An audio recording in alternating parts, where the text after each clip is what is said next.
ఒక వీడియో చూస్తున్నటువంటి నీవు గొప్ప దేవుని నీవు కలిగి ఉన్నావు.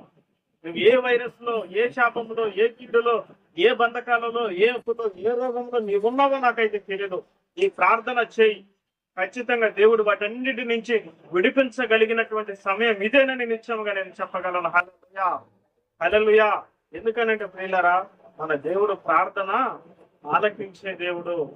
ఆయన బిడ్డలమైనటువంటి మనము ఆయనను పిలిచిన వెంటనే మన ప్రక్కన నిలబడి మనతో పాటుగా ఉండే దేవుడు ఎవరైనా ఉన్నారంటే ఉన్నాడు.